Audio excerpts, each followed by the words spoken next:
Yeah, no, Anyway, it's one of those situations where, like, undercooked analysis only uses Skype, and I'm like, oh, hmm I don't know how often I want to be a guest on there, but like, are we recording or I just hit the preamble button, so yay? The preamble button? Like, what is this? A fucking constitution? We're not fucking writing the constitution. You don't know that we're not doing that. yeah, this. We haven't announced the topics.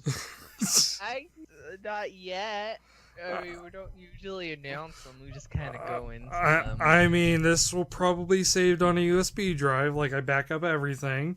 Uh, we could, like, the Earth could end, and they could dig it up, and it'd be like, oh, these people were wise in their ways. Let's turn this into our constitution. little. Wise. That's the funniest joke of the night, right there. As someone who works in the legal field, I can assure you that a lot of legislation has been drawn up while people were just mostly wasted. So Oh yeah. you wouldn't be far off. I mean, it's good to have that balance. We have someone who's drunk, so they can figure out who are gonna follow the drunk laws. Oh, now that we're recording, More ponies. I can finally reveal my master plan. So, welcome everybody to Drunk and Sober. I'm doing your intro for you. Good, because I'm too drunk to do that, and he's too sober too. So we've got Sober Dwarf, who is eponymously sober. We've got Jenny, who is drunk, and hello. I'm today's guest, Abysmii, and I have dubbed myself Tipsy. How am I achieving this balance? Well, before we started, I took a shot of Marilyn Manson brand absinthe called Manson.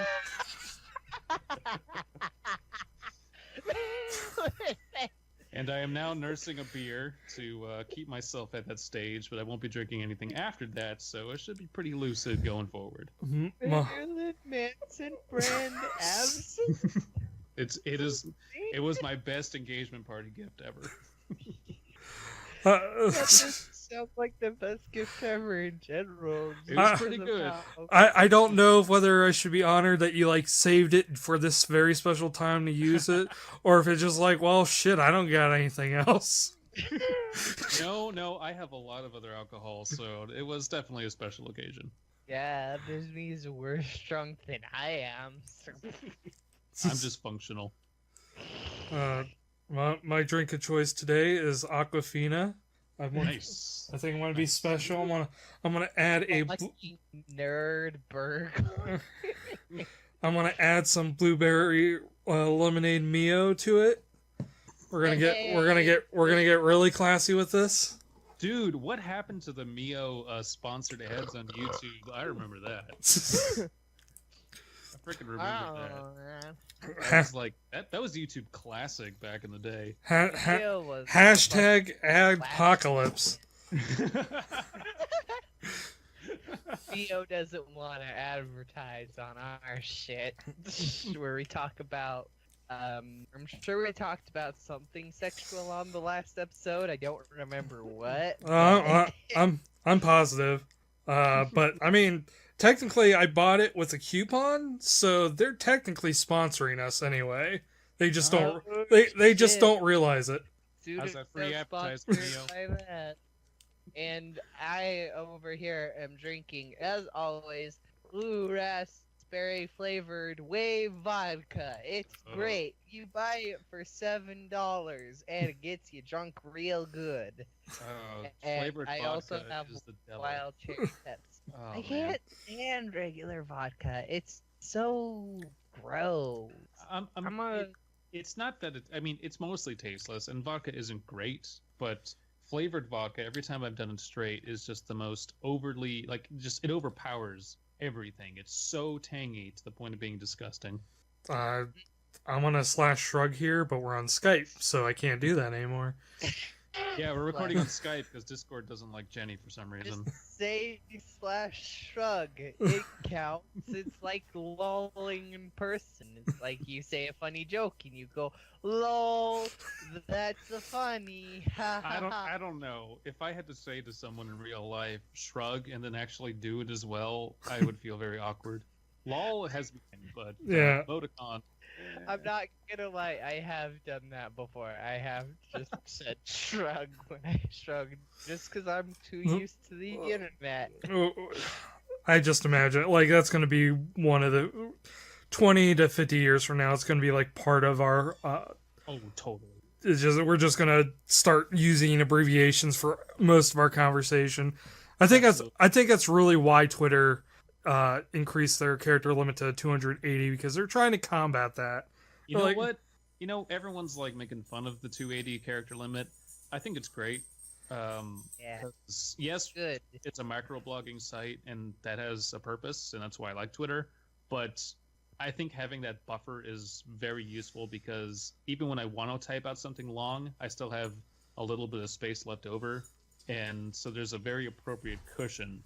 And I don't think we're going to have any of those issues of people going, well, people are just going to type 280 characters every time. No, I haven't seen that at all. No, like my first tweet was like, hey, I want to use this. And I kind of realized, well, I actually got like space left over. It's so weird. Yeah, no, it's great. Like normally I'm like, okay, it's almost like a game in itself. It's like, okay, I got this thing I want to say. How can I say it in 140? Well, I can take out this period here. Yeah. This and becomes an ampersand. Yeah. The game of Twitter where you're just trying to like, how the fuck can I fit this into 140 characters? Which, like, again, had its point. Twitter was always supposed to be microblogging, and now it's changed a little bit. Right. But most people are still tweeting under 100. That sounds like characters. such a terrible fucking buzzword, microblogging. Oh, look at me here, microblogging on my Twitter. I'm gonna admit something. When I first got on Twitter, I was like, oh, because I'm a very long-winded person. Like I can't do anything short. I'm a writer, so I like to elaborate and use fancy words. So when I was fighting Twitter, I'm like, you know what? As you mentioned the ampersand for and, I'm like, I can do that, but I also use @, so I'm just gonna use the @ symbol, and not realizing that was like part of Twitter. So I ended up like accidentally contacting like 4 different people. By the way, Abysmii, message Yes. from my boyfriend. Stick it up your ass. Okay. That's it. I don't know exactly There what he is wants me to stick up no my ass. context. I don't know either. He just wants me to tell you to stick it up your ass. Is he a creepypasta narrator? Have I offended him in some capacity? No, he's not into the creepypasta. I don't blame him. He always was like, "Oh man, it's you and your creepypastas," and I'm like, "Well, it's a legitimate art form, you bastard." That is exactly how Paprika approaches most of what I do as well, as far as creepypasta goes. She called us the creepypasta police last week. Perfect, though. Yes. It's pretty close. I still think the creepypasta hipster thing that Alan mentioned is the perfect one. We are the creepypasta hipsters. That was We liked creepypasta before it was cool. I remember him saying that and then just going, yeah. It's the defeated resignation to it. Like you can't escape your hipsterism. Nope. Well, I mean, if we're part of the creepypasta police, would that make Slime Beast like the Judge Dredd of creepypasta? Because I like that image in my head. Now, is he Judge Dredd or is he like a sheriff? Because I don't know. He's Judge like the Punisher of creepypasta. Because the judges in Judge Dredd were jury, judge, and executioner, and I don't know that he's that much of capacity, but I don't know. I get what you're saying. Judge Dredd is a cooler image. Yeah. Plus, I just imagine like Slime Beast just yelling "wall" all the time, no context. No. TC by MC. This is copyright, bitch. Double whammy. I didn't see the Judge Dredd remake, but I heard it was crap. But I love the original. See, There was a remake? yeah, there's like a RoboCop remake, a Total Recall remake, and Judge Dredd remake, and I heard one of those three was good, and I never remember which one it was. I think the Judge Dredd was better on average than the rest of them, but I think maybe because Judge Dredd was the original was the more serious, I guess technically, of those 80s icon films. But like Total Recall is a ridiculous film. You can't take that seriously. A lot of people look over the Conan, not really a remake, just a one-shot Conan thing with Jason Momoa, which is a fantastic reboot because it gets it. It doesn't take itself seriously, but it like enjoys what it's doing. And I really think that if we're gonna have all this 80s nostalgia reboot stuff, we should have a third Conan movie in the series. Have Arnold as old Conan and Jason Momoa as the young Conan, and do that whole generational handoff thing, and it would be beautiful because it's just great. It's Conan. It's supposed to be stupid. The Highlander now, just fucking passing on the title.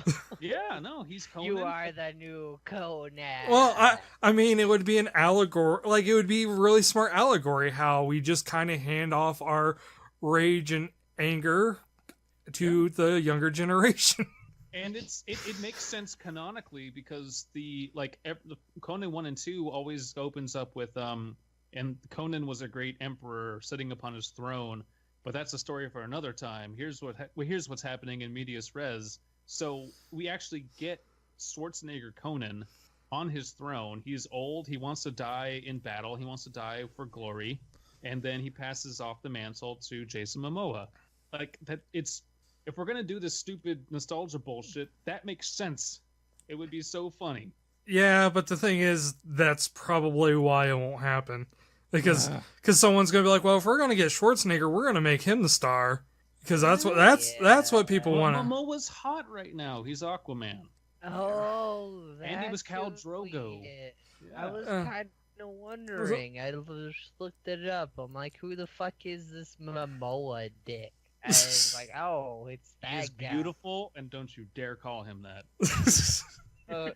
I mean, okay, fine. You can have your boner for Aquaman all you want, Abysmii. I will. Everyone else is gonna hate him because he's fucking Aquaman. Hey.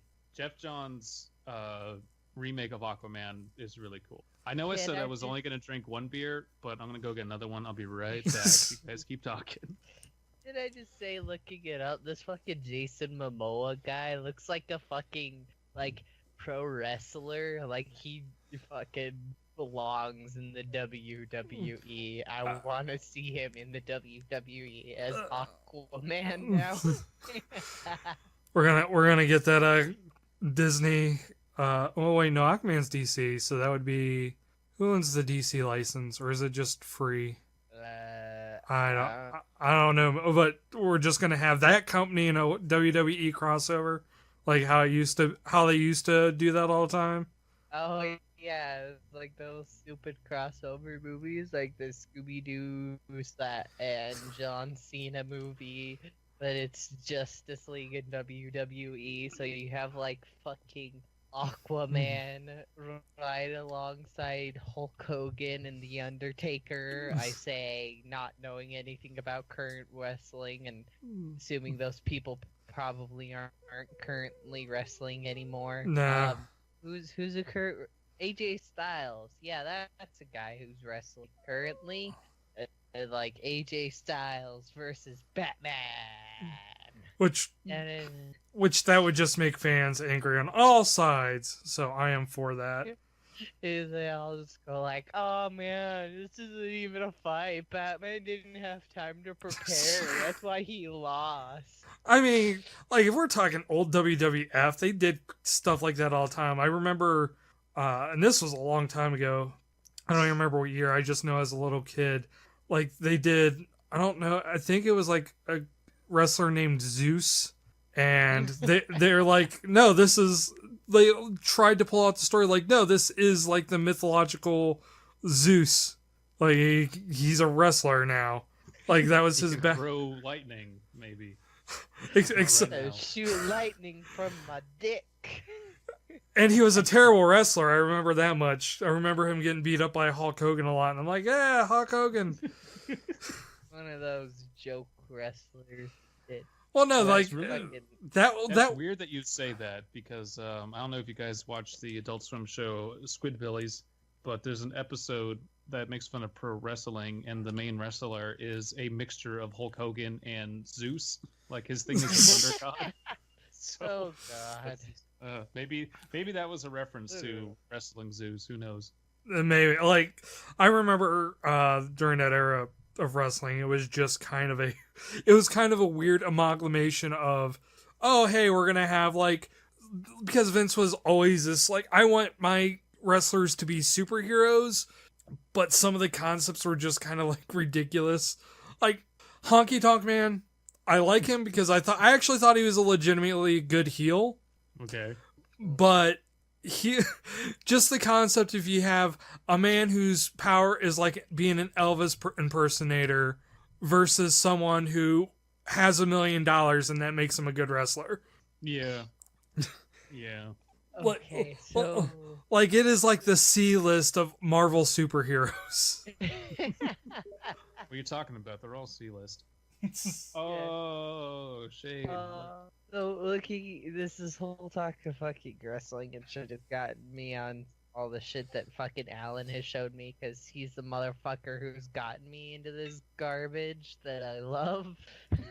So I was looking it up because he told me about one of the stupid wrestlers a while ago called the Shockmaster, who Oh, just wore a God. fucking clone trooper helmet. It was What? fucking hilarious. Oh no, I know what you're talking about. Yeah, you know the Shockmaster. I'll share a picture here for Abysmii sake. But he literally just wore a sparkly fucking stormtrooper mask and fucking like a cape, sort of cape vest. I gotta check Here some. you go, Abysmii.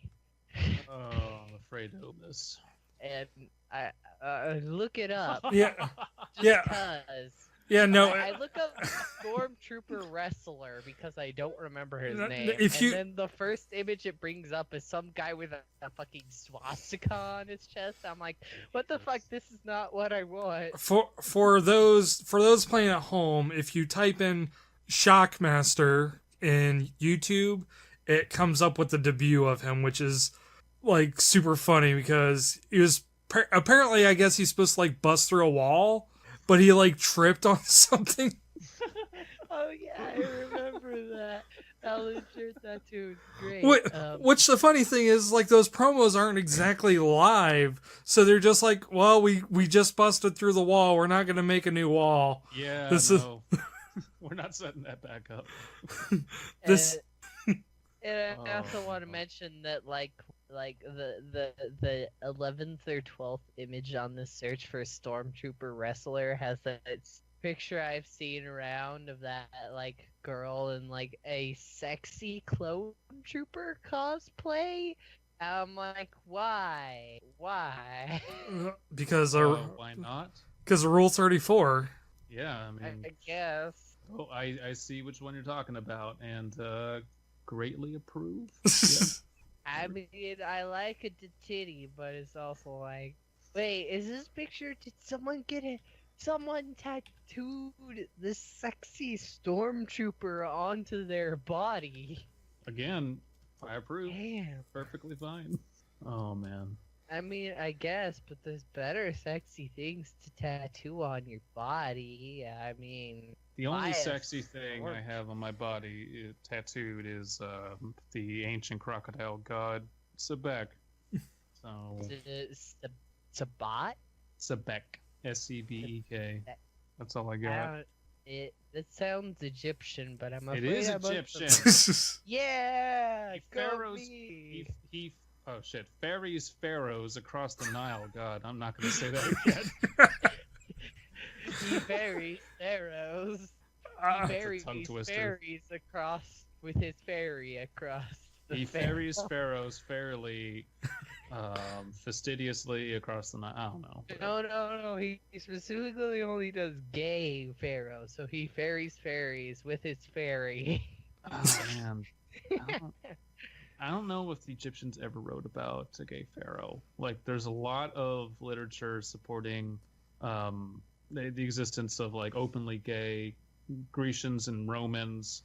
That was very common and well known. But Egyptians, Yeah. I don't know. Like, undoubtedly it existed, but as far as being documented, that's different. I mean, what would be the hieroglyph of like?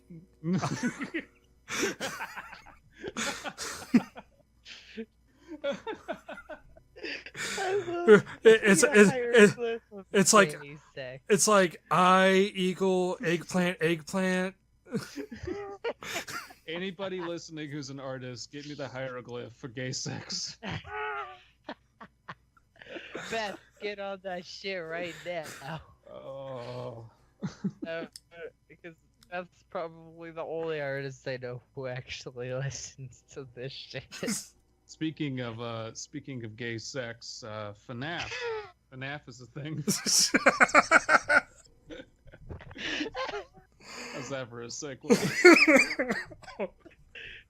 Segues are great. Or so. Yeah. Yeah. I don't even know how to like how do I follow that in? Well, first you grab the lube sober, and that's how you follow it, and then you stick it in. You gotta make sure you're all lubed up first before you have your gay animatronic sex. See, well, first of all, I'm almost positive that's also a thing on the internet. Second of all, I thought the animatronics wanted you inside them, so would they be bottom? Yeah. So Yeah. Maybe power bottoms for sure. yeah. Oh, great! Now Golden Freddy is gonna be like a sexual euphemism. What? No, he already is. You know he already is. There's so much. Man, I want to get a Golden Freddy. No, you don't. No, man, it's over. Well, how dare kink you? shame. You act like you know my kinks. Like I don't want a Golden Freddy. I'm kidding. I don't want that shit. Why would you want to be boned by a murderous animatronic? That's dumb. You'd rather I mean, most likely just die. I mean, if we're gonna go get on game theory, are they murderous or are they just? Is it nature versus nurture here? What are we gonna? Oh God, I mean, game theory. I groan, but someone did have to bring them up because that provides adequate context, I guess, for this discussion. So, Matt Pat of Game Theory, and if you don't know who or what that is, you must be actually living under a rock. Yep. Yeah, like if somehow you know any of us, but you do not know Matt Pat. First of all, you have really. Consider yourself blessed. I was about to say. First of all, you have excellent taste. Second of all, yeah, you don't exist. Yeah. So Matt Pat posted both parts of his final theory. That's correct. His final theory had two parts to it, which he put in a caveat. Theory for like what is it, the third time that it's his quote unquote final theory about quote Fnaf. unquote, and he puts in at like minute 3 or something. I don't know the exact timestamp. This is my final theory, unless there's another game or the movie comes out, or like just all these stupid caveats of like, fuck you, dude. You're not going to stop if it makes you money. Fuck you, Matt Pat. I used to like you, but you were a cock-sucking butt nugget. Well, I wouldn't go that far. Deep cut. But you're drunk, Yeah. so you're just to clarify. Jen is drunk, so she can say whatever she wants, and she's absolved because she's drunk. This is true. I true. can do whatever I want. Dicks and butts and poopy buttholes. Haha. Being drunk automatically resolves me of any and all responsibility from anything I say or do. Welcome to America. Yeah. My social security number is never mind. But Matt Pat, like I do agree with that sentiment. Matt Pat I really enjoyed his content. I used to Yeah. actually, Uh-huh. I was the one that got every one of my friends on Matt Pat because it's like, no, Yeah. hey, check this out. This is like really smart. He was talking about the banana wars. I'm like, who does that? And that's genius. Yeah. My favorite video from him is still when he compares creepers in Minecraft to peat bogs. And I thought that was really well researched and very interesting. And just Yep. when I saw that video, I subscribed and I followed now him, and then it it's slowly all- devolved into a bunch of nonsense bullshit. And now it's all in Sam's nest. Bendy gonna kill creepypasta? I don't fucking know. Yeah, so basically, he put out that final, quote unquote, final theory, and I think he did that. This is my own game theory, but I think he did that because we are in a lull as far as the FNAF universe is concerned. We've had 5 games, I think 5 games of the main thing, not including FNAF Worlds. The movie is still pending release, and I think it's even pending development because it changed directors and studios. There's been a couple books out that I haven't read, and I'm not gonna. But we're basically at a nice moment in time, in non-time, where we can take a look back at FNAF. Because as much heat as it gets, I do think that it does a lot of things well. It's very notable, and it should be discussed. Right. It was initially an alright game, but incessant repetition over a very short amount of time Sure. kind of destroyed the game. Right, and You make and feeling, I don't know. no, and there's like a two-sided argument to that because there's the one side where it's like, hey, yeah, you know, you want to improve on what you have, you want to make it different, you want to make it new, but you also have the side where you have the people that are strongly in the they changed it so it sucks now category, Yeah. and there is really no good way to deal with that. And we should get to that, but my God, I don't even know where to start really. Yeah, no, because there's it's so much to talk about. There's a lot with FNAF. I want to just look at it as as a franchise in and of its own. Scott Cawthon as an indie developer, as a primarily one-person operation with a little bit of outsourced help on music and some things.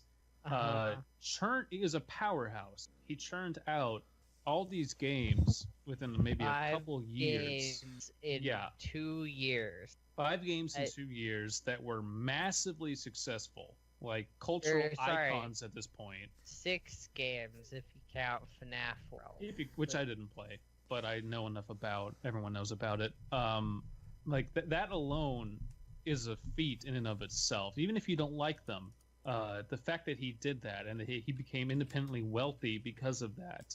The fact that an indie developer did that is that's an important thing in game development. It's a pivot, I think. And Sober, you should weigh in on this because I don't know video games that well, but I don't think any other studio has come close to doing what he achieved in such a short amount of time. No, not within that time frame. There's been people that like single indie developers. Stardew Valley creator although his isn't as he isn't as huge as FNAF in terms of cultural icon. Sure. Like technically, he made a far more vast and intuitive game. Mm-hmm. But the go ahead, Sober. Go ahead.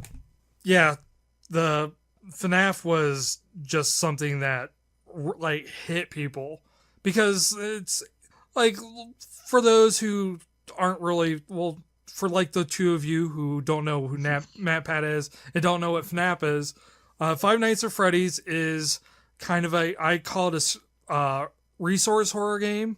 It's not. It's some people call it survival horror, but it's not as not. Yeah, no. That's not an action. Right.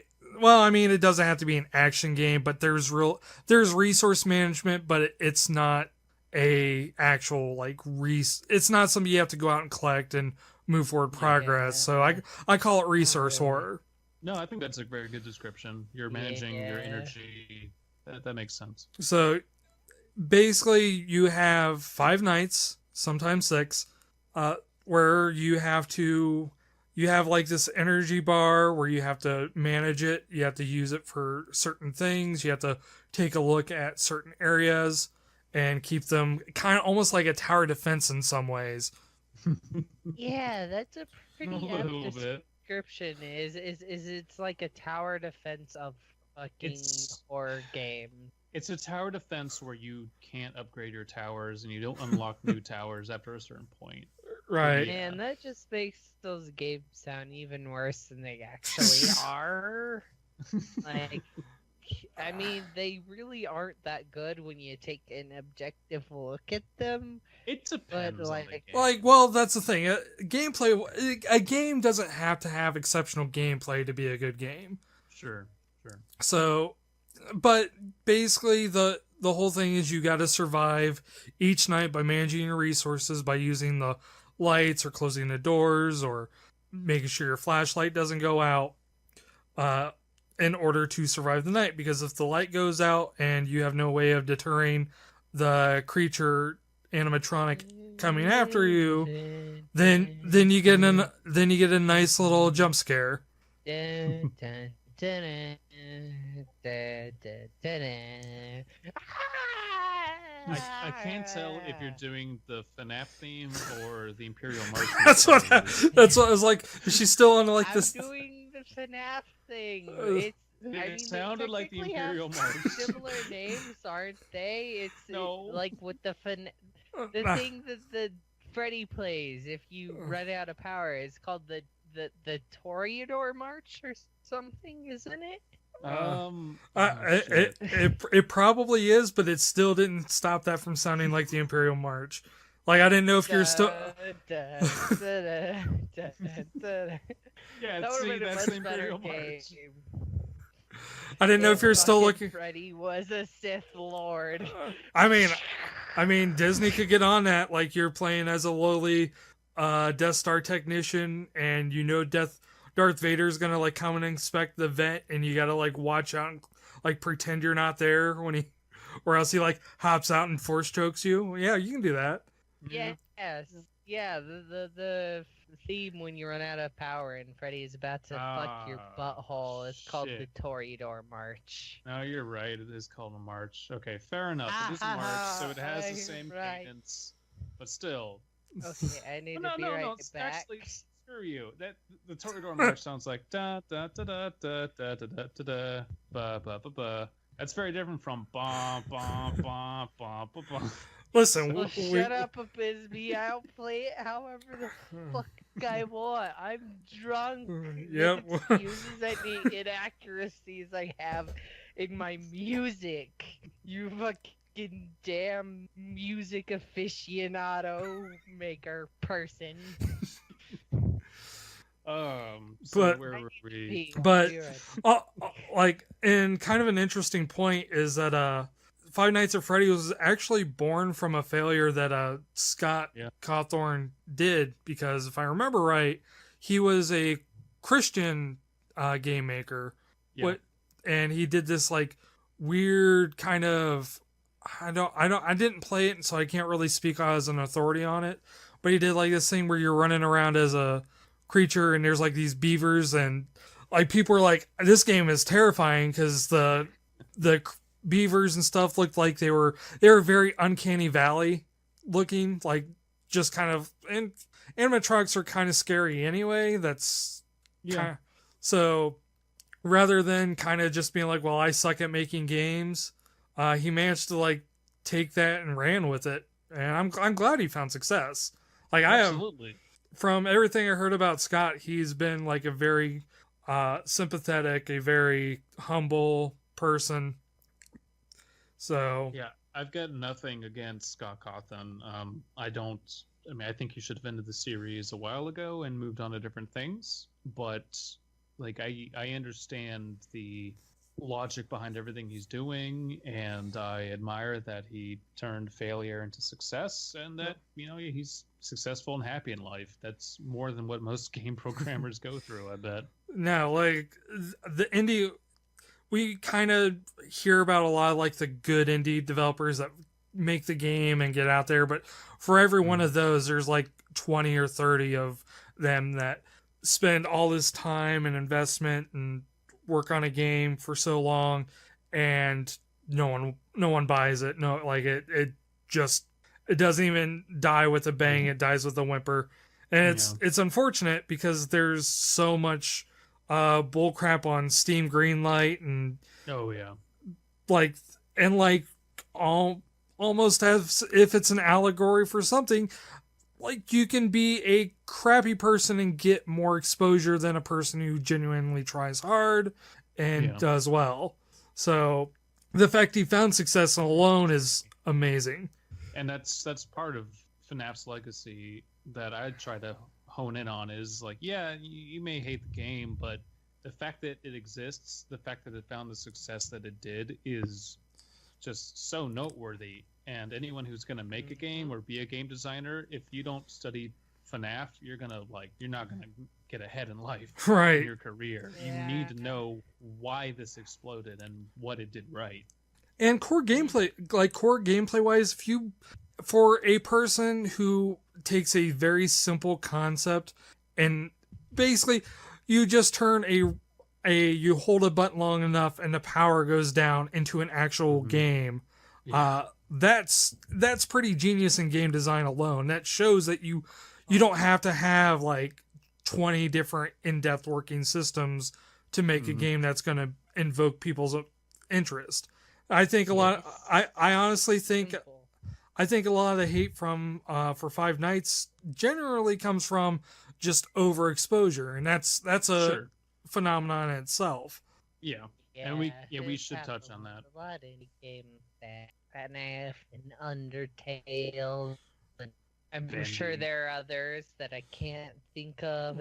But yeah, Bendy. Well, there's AAA titles. There's AAA titles that suffer from overexposure. Look at Call of Duty. Look at Battlefield.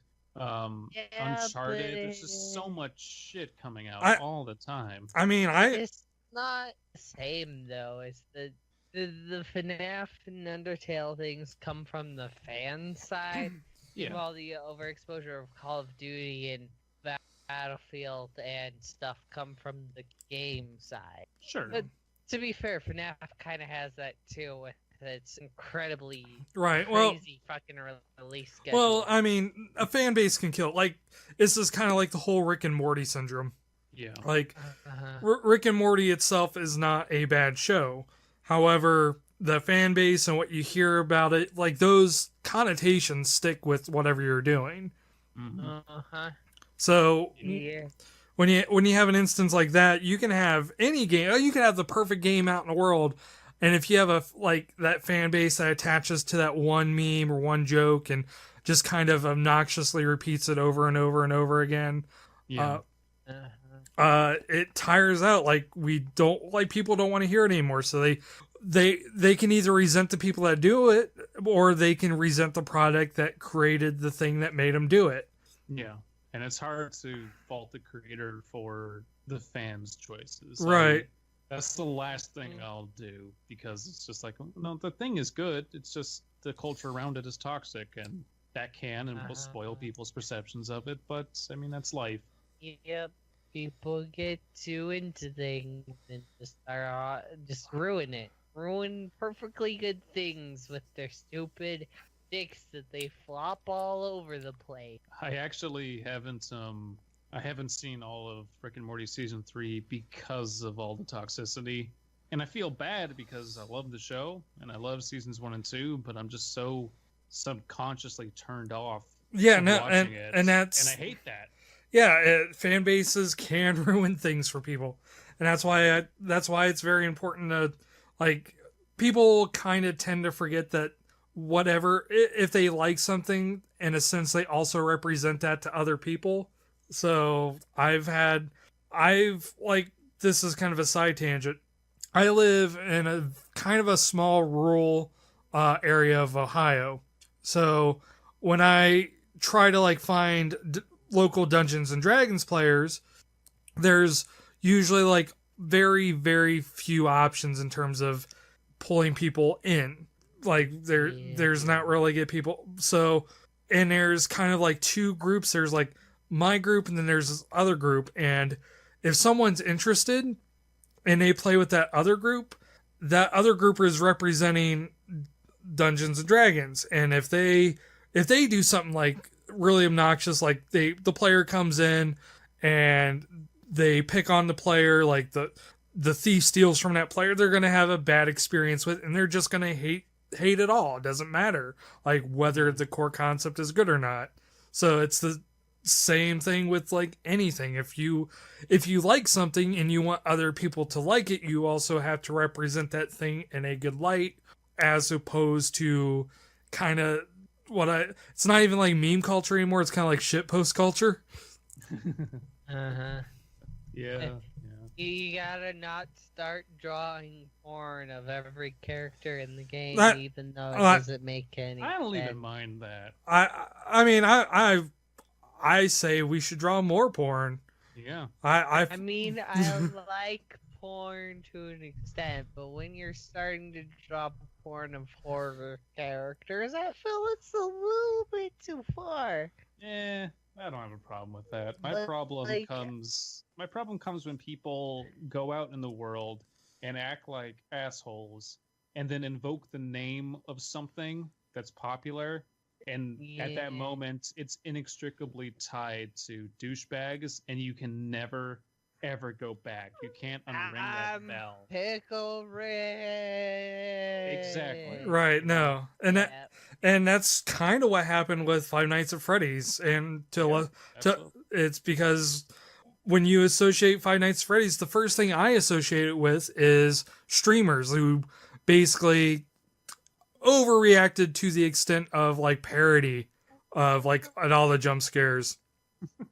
Because Hello, this is Markiplier back with Five Nights at Freddy's 76. I'm the king of Five Nights at Freddy's. But you're completely right. There's that. There's just all the fanboys. There's Matt Pat, who is basically synonymous with FNAF. I bet he's happy about that. Yep. He sucks FNAF's dick as much as he probably sucks his own dick. Haha. Fuck you, game theory. As Matt Pat removed his bottom 2 ribs to suck his own dick, fuck you, game theory. Find out in next month's loot box. By the way, buy loot box. Oh my god, I love that. That would be oh god, stop making those ideas, Abysmii, because the fucking industry is gonna take those and make those actual things where you have like game theories. The answer to the theories are in the next month's loot crates and shit. They were smart. And it's like, if they were smart, they would do that. They would. I mean, they're not. They're just like, hey, fuck you. I want fucking money, fucker. Well, I mean, at that point, I think everyone knows it. I don't think honestly, outside like the core fan base it has, I think a lot of people just kind of know what game theory is, and they're just like, well, yeah. So back to FNAF. Yeah. No, I love how much we're derailing. It feels good. Yeah. I mean, the whole point. It is the point. When you have someone as drunk as I am to derail the conversation, shit will go into crazy places, like Abysmii's eggplant butthole. That's already canon. Eggplant's that butthole? I don't know. Fuck you, game theory. I'm Abysmii. I have an eggplant butthole. Yeah. So the FNAF one. The pulling it by the teeth back to the conversation. Excusing all of the sequels, we'll get to those, but just FNAF 1, the very first one, if that was the only one, I think would just be this very iconic and celebrated indie horror game because in a lot of ways it's unique and just it stands out. It's very simple gameplay. It's very short. You can beat it pretty damn quickly if you're an apt gamer. And even if you beat it, you can go back and replay it, so it has replay value that has a mystery to it that you can look into and you can interpret and you can make your own judgments out of. And that was kind of like it was very pure, I guess. Is what I'm trying to say. There was so much to it that you can look at the poster on the wall, look at the newspaper clippings. What does this mean? What does this mean? And that was all fantastic. And then when you get to the sequels, it starts, you can tell Scott's like, I'm going to build something. Oh, that's what everyone thinks it is. Okay, maybe I'll incorporate that. Oh, wait, by number 4, let's rewrite it, and maybe I'll make a book. Problem that Hollywood with its movies. It's like, oh, well, this thing's popular, so obviously we should equalize the fuck out of it, even though that kind of ruins any artistic integrity that the fucking thing had. Right, and I'm not sure what kind of motive he had, because I honestly, I think he never seemed like a person who, because I remember reading a bunch of articles like way back in the day where he talks about how much money he kind of donates to charity. Yeah. So I don't think he's ever gonna hurt for money again. No. So I don't know if that was like the motive for making the game. It was like, well, I could make more if it was just generally like, well, more people want it, so I kind of want to give the people what they want.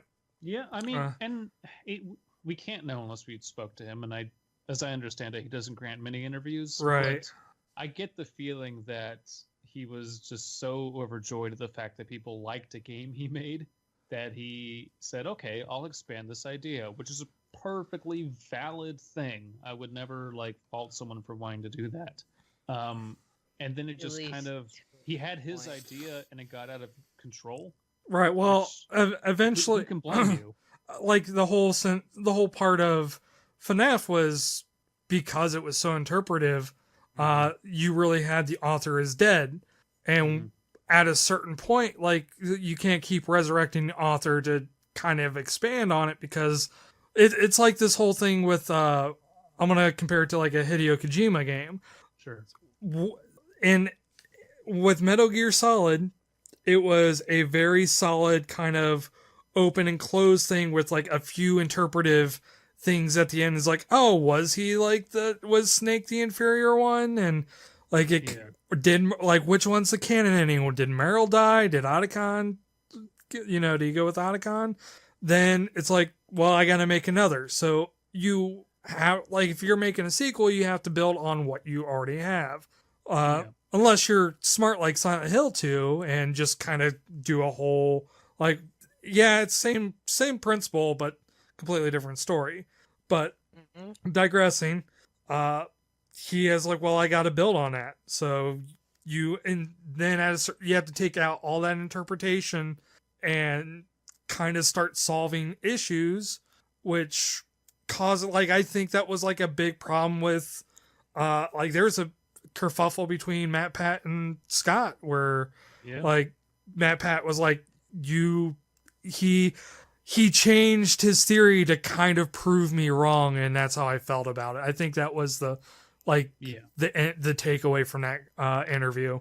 Yeah, that was, and fuck Matt Pat for telling a creator how to do things. Right. First of all, and second of all, it is very, looking back, and that's what this whole thing is a retrospective. Looking back, even with FNAF 2, there is a clear departure that Scott made from, here's a game, here's a very loose, dark mystery, have fun with it, to, all right, I'm going to introduce all this stuff, and I know how it works, and I'll see how people figure it out. And then by 3, it's, I'm going to tie this up in a nice bow. Oh, because I introduced Springtrap, now there's all this other stuff I got to tie up. All right, 4 is going to fix that. And then it just kind of devolves into, I've made too much, and I'm letting the fans dictate the scope and depth of my mystery. which you should never do. Right. And I don't fault him for doing that. You know, he never experienced this type of fame. I don't think he's done much in horror outside of Fnaf. So and the fans are to blame as well. But it's very disappointing to see people capitalize on his work and influence it in such a negative way, even if they don't realize they were doing it. Right. And like he might have not have had an idea. Like there's some writers that are just like, I'm gonna keep it open ended because I don't know what the ending to be. So I'm just gonna leave it open. And sometimes you get fan feedback. Taking fan feedback is not a bad thing. For my own stuff, my stuff has improved because I've taken fan feedback. Like you want to take it with this grain of criticism with it. You know, you don't know, like some people don't know what they're talking about, so don't take everything someone says. But if someone's like, hey, you know, I like the skits, but they kind of go on a bit too long, I'm like, okay, you know, I'll dial that back just a bit. Yeah. There's a show called Community by Dan Harmon, who also is the co-creator of Rick and Morty, that after season 2, he was the creator, and after season 2 he got ousted. Basically, he left the show, and then they started just hiring temp writers and looking on forums for what the fans wanted and what the fan theories were, and they just started building episodes around that, and the show lost all coherency and just became this meme of itself. And only when he came back in like season 6 or whatever did it start to like normalize again, because you had a clear artistic vision. And I stopped watching after season 3 because I'm like, this show's fucking stupid. This doesn't make any sense. And I learned, that's why it happened. And there's a balance you have to strike of, yes, listen to fan feedback, absorb the criticism, don't follow what they're saying. Right, yeah. Don't do what they suggest or what they like. Let that be their thing. It's your baby. You need to nurture it. And the thing about storytelling is that you're not, with storytelling, and especially good storytelling, you're not telling the story that the person wants to hear because they know what they want.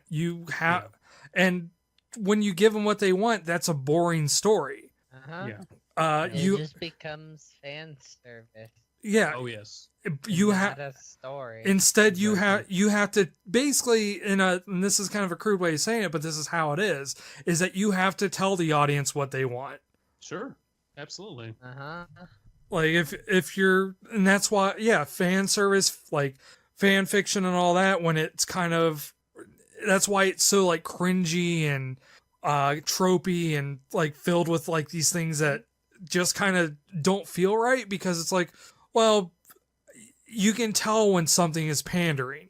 Yes, you absolutely can, because everything stops. Everything, all the action stops. The camera viciously centers on the fan service, and you're like, oh, okay, I'm being pandered to right now. It's so telegraphed, it's impossible not to see. Well, I mean, like, to kind of pull back on the wrestling thing, when wrestling was, kayfabe, when everything was made to be as real, like nothing is faked in wrestling. Everything that happens in the ring is as real as we live and breathe. A lot of that was a situation where like fans were invested because they didn't know it was like there to entertain them. Like it was real to them, because it's like, oh no, what is Steve Austin, like, he is pissed. What is he gonna do? Now when it's like in modern product, it's like, oh, this is here to entertain me, so this is why they're doing this. Yeah. Yep. Like, you can feel that in any sort of storytelling. Yeah. I forgot what I was gonna input here, but no, those are all really, really good points. And I think it's hard for me to fault Scott for making the sequels, because I did enjoy them as I was playing them. I was excited when the new ones came out up to 3. And after 3, which felt like an amazing bookend, I was like, okay, it should finish here. It should be done. The idea that the pizzeria is a haunted house attraction is fantastic, because it's very like kind of self-aware of like, and it's burned down. Ha ha ha. Five Nights at Freddy's. And then 4 came out, and it was just like, really? We're going back in time? Why? Why is okay? Yeah, then you do the whole coma thing, which totally isn't tropey or cliche at all. It was all a dream, maybe. Yeah. I think at that point, Scott didn't know what he was. I think he was just running with it. I can't possibly know what he wanted to do at that point in time, but it did just feel like, oh, I'm gonna put out something. Just gonna modify this idea a bit. It's not a security station. It's a bedroom, and there's a closet now, and there are toys. I'm gonna make the animatronics even more freaky. And you know what? Props to his graphic design. It was always cool to see those evolve. That's fine. Yeah, I'll give it that. Yeah, Sister Location was cool because it was different, but it also like I didn't give a shit about the story because it was just more okay, whatever. That's nice. That's why I gave a shit about it after 3 and actually bought it, was because it was different. I was like, oh, we're getting a FNAF that's not just the same thing over again. It might have something a little bit more interesting, but in the end, it kind of just ended up, at least story-wise, just falling into the same crap again. Yeah, right. Well, and I don't think story was Scott's. Like, I don't think Scott was ever a writer. No. Like, I think he did a really good job at pacing. Yeah. But I think in terms of overall constructing a narrative, like leaving it vague and not trying to build on it was like a particular strength of his. Like, it could have been that he's just like, well, this is a creepy thing to kind of include. Like, so let me go ahead and do this. And there are like good moments. I know I kind of get it. They all blend together to a certain extent, but 3 was the one with like the Atari kind of style games, right? The second one started those. The second one? Yeah. So like, I thought that was really smart. I'm like, oh, that's really cool. You kind of throw in the arcade aspect of it and you kind of tell like a story through that way. And it fits with the whole pizzeria thing. Absolutely. You know, so arcade pizzerias, those are things that fit together like pizza and the animatronics. it doesn't. It's not the same thing, but it doesn't break immersion, which is really clever. And it's a good break. It's a good break from the whole. It's like a good interlude between the episodes. Yeah, because that was the thing with the original one, is that it's simple gameplay, so you're kind of doing the same thing for the 5 days, and that if you do that too much, you can kind of get drained on it. No pun intended. So having something in between each one was like, okay, no, that's good, but you keep the audience interactive. You're not like throwing a loading screen with like obscure lore or just intentionally trying to be like tropey, like Slenderman, and just invoking horror, like, oh, hey, here's a creepy thing we can do in between. Just like cutscene wise, it's just like, oh, hey, here's like a very different kind of gameplay, but then usually it kind of comes with a small, like, vague idea of a story. And again, it was very interpretive. Well, and what I felt for the longest time until the books came out was that every game was just its own, like, there was a loose pantheon, there was a very loose continuity to everything. It was all in the same universe, but it wasn't exactly tied together because he just wanted to make a new game each time. Right. And for like the first 4 games, I thought, oh, yes, you could tie some strings because that's how he wants you to do it. He wants you to interpret it as you will. And then you learn by the time you wrote the books, like, no, he wants to make it a coherent narrative, but even he can't keep track of all this shit. Right, well... And he would have to retcon every single game to make it fit. So much shit in those that he throws in, and you can't keep a track of all of it. Well, it's the same problem with... only because this is kind of fresh on my mind is why I'm talking about it. It's like how Silent Hill kind of became. Is like the original one focused on the cults and all that. Then Silent Hill 2 came along and did this like masterful story with it. Like everything had a meaning, everything had a purpose, And then 3 came along, and they're like, well, we got to tie it back into the cults because that's what Big Father Konami wants. So Fuck Konami. so Fuck Konami.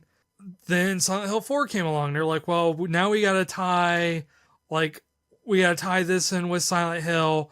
Also, we need to like tie it in with Silent Hill 2 because they're fans of that. So let's go ahead and throw like James's father in here. Then like then Silent Hill like Downpour came out, then Homecoming, and they're like, all this is just like trying to like create this elaborate cohesive, like this is how it works, and here's how this does this, and here's how it does that. And when you don't build it for that purpose, or you don't explicitly state out like, okay, here's when you just kind of like keep adding addendums after addendum to addendums, you have this mess. Like that's what Yep, it just becomes too crazy because this is just not following one vision; it's following multiple visions. Yeah, and some of them aren't, your own really. Like with Scott's, I think a lot of it, as you said, it became the fans' vision and not his vision. Right, and like it could also, like we'd mentioned of this a little bit, where the reason that Five Nights at Freddy's probably had a sequel is because he really wanted to please the fans. And so that would probably also bleed into like writing a story. It's like, well, these are what the fans are really passionate about. So I'm going to go ahead and like throw that in there. And as a storyteller myself, I do that. Like if I'm sitting at a table and like we're playing D&D and a player's like, oh man, this, it'd be really cool. Like if this guy did this, or if like this guy was secretly the bad guy. And then as a player, as a DM across the table, you're like, you know what? That wasn't my idea, but that's good enough that I'm going to at least humor that for you. Well, that's very, very different because you, as a DM, have a direct link right. and interaction with your player base. If you're a video game designer, there's so many degrees of separation. Right. But I mean, for the untrained person who doesn't know what that is, like that's an easy mistake to make. Oh, sure. So that's probably what happens. Like, and then he's like, well, let me go ahead and try to like avert the trope because you want to surprise people, but at a certain point, like you're still catering to the audience in that you're just kind of using what they have and flipping it on its head. And I kind of compare it to Legend of Zelda games because I haven't played all of them. I'm not that well versed, but I know enough that each installment was kind of its own thing for the most part. You just have the established tropes of there's Link needs to save Zelda because Zelda is trapped because Ganon's bad. And every game was its, own kind of reiteration of that in a different style or a different setting or what have you. And then after so much fan pressure, they came out with like this long-winded timeline. And it's just like, I remember thinking, why bother?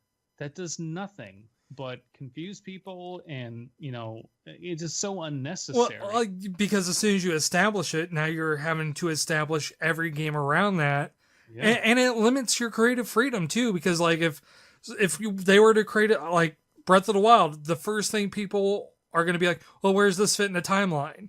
Mm-hmm. And if you don't build it around that, like people are going to tear it apart because people like stories and they don't necessarily want that. Because storytelling is kind of in a sense, an illusion.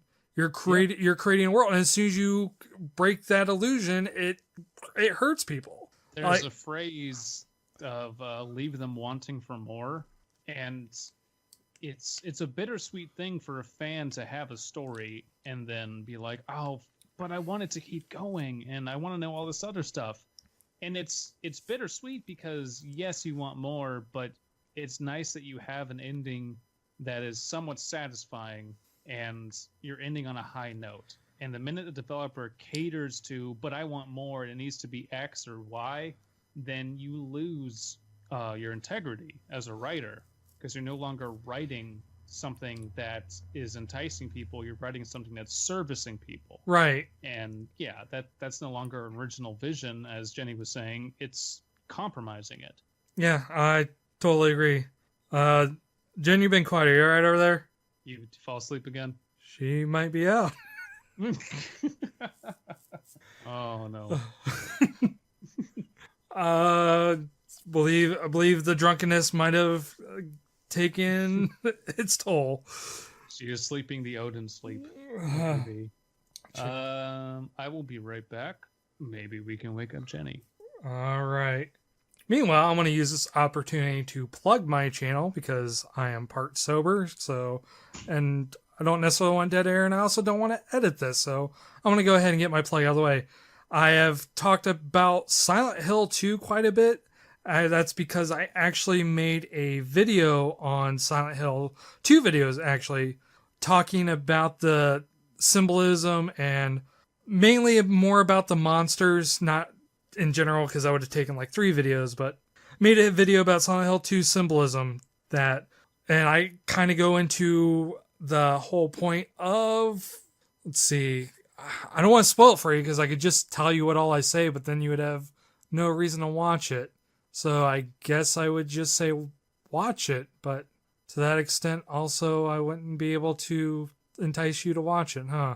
So, but no, I actually talk about the bubblehead nurses, the lying figures, what they mean.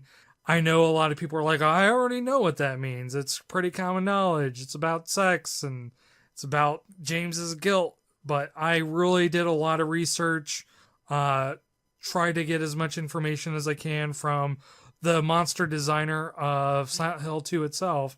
Jen, you there? Yes, I'm here. Sorry, I had to pee again. You drink as much alcohol as I did. Yeah, we had thought the alcohol had taken you to a restful bliss, so we were unsure, but I am glad you're still among the conscious. All right, I'm back. Jen was back a little bit. Was she awake? She was like she just talked to me, and then she kind of went quiet again. Sorry, I just fucking All right. going on with other shit. Talk about that. Oh, okay. We thought you passed out. Fucking toilets clogged and people are blaming me even though it's been fucking possible. Oh no. So, but well, we're glad to have you back. We won't hold the conversation for you, but feel free to hop in at any time. Yes. Please continue. I agree. I don't know. I think we've established that Fnaf is notable for a reason. Yeah. And that it should be put under a microscope and should be studied pretty thoroughly. Mistakes were made. Yeah. There's great things about the series that people should not forget. But it's okay to value its contributions, even though where it's going we would rather not follow, I think. And I'm not going to read the books. I will probably see the movie when it comes out on Netflix, and I'll play a drinking game with it with my friends. But I won't forget FNAF for the impact it had on YouTube, on gaming, on all sorts of things in culture. No, I mean like it's one of those yeah, things will always be there, isn't it? Like we have mental influence, but yeah. We haven't even talked about it literally changed the landscape of like YouTube gaming because that was like, I hate to say it, but FNAF was like the first one that brought like Let's Plays to kind of like this weird kind of subculture to like a huge business. Mm-hmm. And it turned Let's Players not just as like, I remember watching Markiplier back when I followed Markiplier play it, and he would break occasionally to be like, well, okay, I just noticed this, and in my understanding of the lore, that means blah, blah, blah, blah, blah. And it wasn't just like, oh, I gotta talk about the lore. He was genuinely interested in piecing this puzzle together. And now Let's Players are just running wild with that shit of like, oh, if I'm gonna play this game, I gotta address the lore because that's what the fans want. Right. And some are good, some don't know what they're talking about. Oh, yes. But I mean, that's like with anything, but it was one of the people that got people interested in Let's Play. It's like there was a huge boom. I mean, unfortunately, like anything, it brought people that were genuinely interested, and it brought the people that only did it because it was a way to like make some easy money before YouTube decided to ruin our hopes and dreams. Oh, too true. Too true. So, but like, I'm not gonna say it was the only game that did that, but because it was such a visceral game to watch people play. It's kind of like a game show in a sense, and this is gonna be a weird analogy, but like good game shows that you watch on TV are the ones you participate in, and I don't mean like, oh, the audience gets to vote. It's like, no, you can play it right along with the person because there is the resource management, but that's not really the experience of Five Nights at Freddy's. Yeah. Like you still feel the same pacing, the tension, and all that. So you're like still looking at the screen when they're looking at it. It is a very good game to watch someone stream. Yeah. And I don't know where I was going with this, but you brought up a really good point about participation. It's because it's cheap. Number one, it's like what, $5-6 per game. It's not graphically intensive. Almost anyone can run it. There's mobile versions of it, for fuck's sake. Like, not only can you watch your favorite Let's Player do it, you can get it and play it yourself and not really miss a beat on what's happening. So there's this amazing sense of, I don't have to spend 100 hours to get to where this Let's Play is. It's like, oh, I also played that level. And that does a lot, if we're talking about game design, that's a lot for inclusion of there's not this kind of gate of you need to put in X amount of hours, you need to be this good at video games or spend this much money on it. Like, there was a very good equalizer. Yeah, and which is another thing I think this game does very well that more games should do. Yeah, like the things that you would think people would watch Let's Plays on, like role playing, like JRPGs that are like take 80 hours long, and they're like $60 for whatever basic edition plus all the DLC that's coming out with them for JRPGs now. Mm-hmm. You would think those would be huge, but really no. Like compared to like any sort of short indie game that you can kind of watch and kind of get the gist of, the Let's Plays in that do so like leaps and bounds better. And I don't think it's just because of demographics. I think it's a legitimate that there are certain games that are really good for streaming, and that brought in like a whole new philosophy of game design in a way.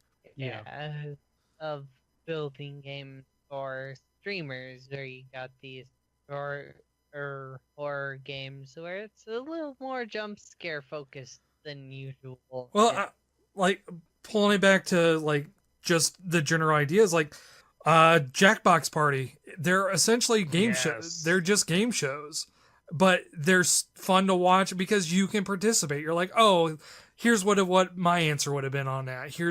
So people watch it and they get involved and they enjoy it. Whereas like watching someone playing a JRPG is kind of just a voyeuristic thing. You don't get to participate. The one gameplay mechanic, you just kind of have to watch people do. And it's not necessarily a very involving one because it's like random combat. Yeah, it's one of those things where experiencing it on your own is much more engaging or more fulfilling as opposed to watching it. There are things that are better for watching and things that are better for playing. JRPGs and such aren't great for watching. And we live in an era where not everybody can, like, the day it's released, afford the newest console with the newest AAA title. And they may, like, for me, like, I watch Let's Players play things like the new Mario Odyssey game. I have no interest in playing it, but I would like to experience it in a certain format. And that's, like, I don't think that's a bad thing or a very uncommon thing. There's plenty of people who are like, I could spend 50 hours playing a game, but I'd rather just watch it. Why not? And it doesn't hurt I don't think it hurts these studios' bottom line either, because they're still making record sales with every game. Well, I mean, it's like the whole piracy thing. It's like, does piracy really affect sales?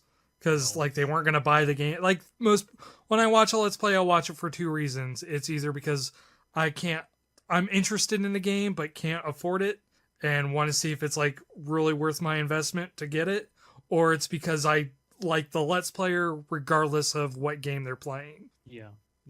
So No.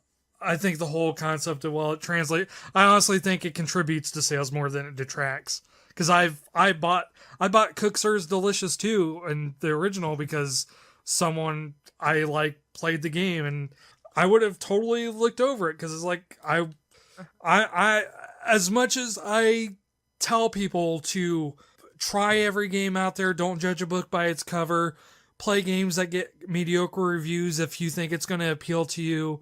But a lot of times I just kind of, there's so many games out there, you just kind of have to shorthand a lot of it. And like Cooks are delicious. Like, it's kind of a Cookie Mama sin. I'm not interested.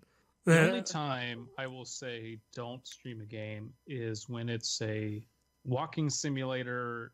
Like, there's only one story. It's like story driven. There's only one thing you can do, because then you are essentially spoiling and replacing the game with your Let's Play entirely, because there's no other way someone could play it and experience it. That is a rarity. That is, most games are not like that. Yeah, But and for everything else, yeah, it's very different. And even then, like there's ways with the walking sim that you can like in any sort of like non-linear storytelling, you can do things that try to get the audience more involved with it. Yeah. But in that sense, when you're doing it like a straight up walking simulator where it's kind of you're being told a story in the same, it's kind of more like an interactive novel. Yeah. So it would almost be a different genre of medium in terms of like, I don't want to start the argument as like, well, it's not a game. I mean, it's, but I mean, the experience. A visual novel of whatever genre it is. Yeah. Yeah, we could get into that, but that's a whole different rabbit hole. Yeah. So let's not dive down that one. I don't know. Scott Cawthon, good on you. I think you did a lot of good. I don't fault you for anything. I may not read all the stuff you put out, but I think you did something cool. Yeah, no.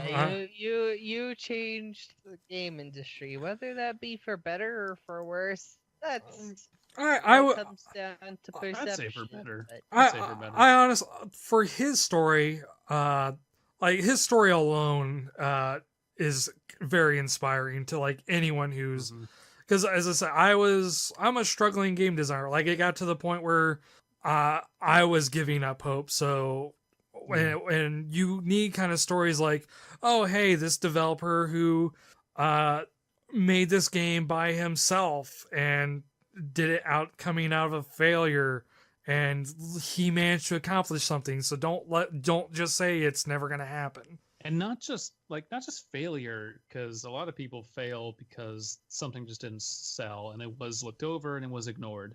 He made that out of abject ridicule. Right. Someone actually saying, this is shit, it's terrifying, I don't like it. And he turned that into, oh, well, time to make a horror game then. Yeah.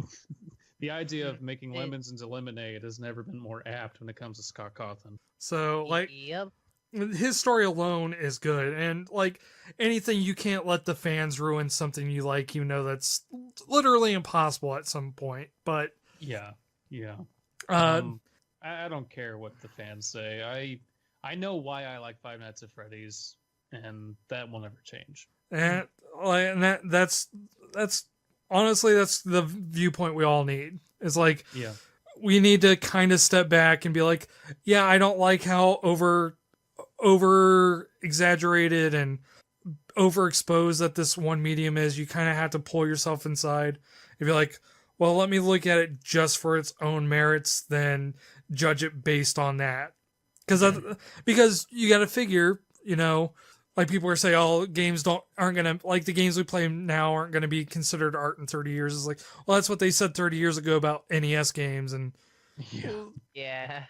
like we're still people are still like, I do a whole channel. I was like, yeah, hey, these games have created something that are worth talking about. So after the fan base dies, 30 years from now, there might be people like, who played Five Nights at Freddy's when they're 5 years old making videos, if YouTube's still a thing. Yeah, absolutely. Yep. Nothing in the past is below being looked at. It's just examine everything. Why was it notable at all? Because if it pops up, someone liked it for some reason, and that's important. Yep. There's a reason behind everything. Kind of gotta identify what you think that reason is, and try to learn from that reason. And most importantly, don't drink Marilyn Manson brand absinthe, because God, that shit is nasty. It like sounds the second, nasty, and I'm the very second I sorry took the that you shot, had to drink that. I've had a lot of absinthe in my life. I used to drink a lot of it in college. And it's not a bad brand of absinthe. It's just it like coats your mouth when you're done with it, and you taste it for like 10 minutes afterwards, and you can't get over that because it's that strong black licorice flavor. And goddamn, I hate that flavor, but I love what absinthe does to me. Like this is gonna be like a very obscure thing, but does it taste like feet? Because I imagine Marilyn Manson. He just dips his feet in it. That's the special ingredient. No, it doesn't taste like feet. The problem is, like, there's two types of absinthe. There's the real absinthe, and then there's like liqueurs that just take black licorice flavor and then sell you it. And liqueurs are especially gross. And I think that Manson, as it is called, is a combination of both, because it does taste like real absinthe and it does have the appropriate ABV and all that. But I think there's a little bit of syrup or whatever liqueur in there that's like a lasting impression, and it's fucking gross. And I had to wash it down with beer, and I hate it. But it's my engagement gift, so I gotta drink it. Bad when you have to wash it down with beer, of all things. Yeah. Anyway, I gotta go. Yeah, this seems like a good place to end. So plugs. I kind of already did mine. Jen, in your drunken wisdom, is there anything you would like to plug? Are you just check out my channel where this will be posted eventually. Watch my stuff. I'm thinking of doing a little bit of a revamp on the channel, but I don't know. It all comes down to some things. Like, I'll release a video if I decide to revamp my channel a little bit more. Yeah. A Bozel, you plug your butts. Oh God, my multiple butts. Let's see. You and your multiple alien anuses. I have 4 butts per 8 stomachs. So, first and foremost, I'm a musician. You can find me on YouTube and VidMe and SoundCloud and Bandcamp at Abysmii, Abysmii. He does really good music. You should listen to it. Thank you. I'm open for commissions probably January 2018. I got a lot I'm working on right now. I also run some literature analysis channels. There's Raw Dog Readings, which Jenny has been on. Yeah, you should check that out. Specifically, the episodes I was on, because they're totally the best episodes. Because I was on them. I'm saying they're way better than I am. We look at online horror fiction, all Undercooked Analysis, which we're a direct ripoff of. I also look at science fiction online and Ray Gun Readers. You can look at that too. I'm on the Hyper Realist with Dead Palette and Slime Beast. If you're listening to the show, you probably know who they are. That's me. And I kind of got a plug in earlier, but just in case you're still interested in more, I kind of do something that's tangential to Five Nights at Freddy's, where I talk about the Resident Evil jump scares, and that should be out by the time this is out for consumption. So go ahead. And his Silent Hill videos. Watch his videos on Silent Hill too. They were Those very, are very, very good. Masterpieces of video. Yeah. Oh man. Yeah. Don't just not if you like them, watch them and share them, because YouTube is not propagating YouTube's up, but and won't share things that are cool. And I have been told by multiple people that those have been my best episodes yet. So Yeah, I wouldn't say they're your best episodes, but as someone who constantly gets his music compared to Silent Hill, they're in a wonderful introduction to Silent Hill. And like, for anyone who knows Silent Hill and anyone who doesn't, they're a very concise and informative kind of introspection into it. And like, I know I already said it, but those are really, really good videos. You guys should watch them.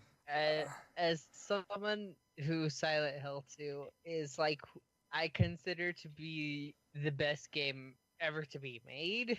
These are some of the best analysis videos of the game I have ever seen.